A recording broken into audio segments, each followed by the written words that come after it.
ছোট একটা পয়েন্ট আপনাদের বলছি, কেউ যেন বিজ্ঞানের মতে যে ইউটিউবে চ্যানেলের মাধ্যমে, গুগলের মাধ্যমে যে আপনারা দেখে থাকেন যে ঘরের কোণে বট গাছ চারা দিয়েছে, মানে উঁকি মেরে বেরিয়েছে আর কি, সেই গাছগুলোকে মারার প্ল্যান, যে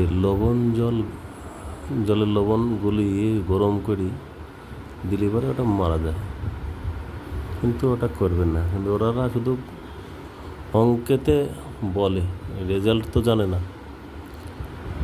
ওই কথায় একটা আছে না, ভূতের ভয়ে উঠলাম গাছে, পেতনি বললো পেয়েছি গাছে।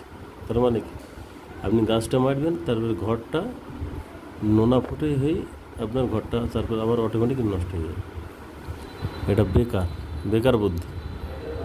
তার চাইতে সব থেকে সহজ উপায়, কোনো কিচ্ছু দেবেন না, শুধু গরম জল, বড় গাছ হইলে পরে কন্টিনিউ 7 দিন দেন, বড় গাছ হইলে পরে 2 কেজি করে দেন প্রতিদিন, আর ছোট্ট গাছ হইলে পরে একদিনে দেন, মানে 2 কেজি, ব্যাস। ধীরে ধীরে ছোট ছোট করে দেবেন, যেন গাছটা জলটা মানে পরে আর খেয়ে নেয়। তবে দেখবেন একেবারে নির্মূল হয়ে যাবে, এতে কোনো ক্ষতিই হবে না।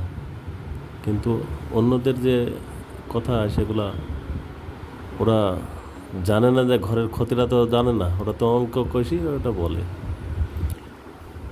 তাই আমি দেখলাম এটা পুরো খারাপ ওরা চালায়, তাই দেখলাম এটা ভালো নয়। তাই বললাম যে এই পয়েন্টটা যেন কেউ না ব্যবহার করে, তাহলে পরে আপনাদের যে ব্যবহার করবে আপনাদের ক্ষতি হবে, বরং ভালো হবে না। পারলে এটা করবেন।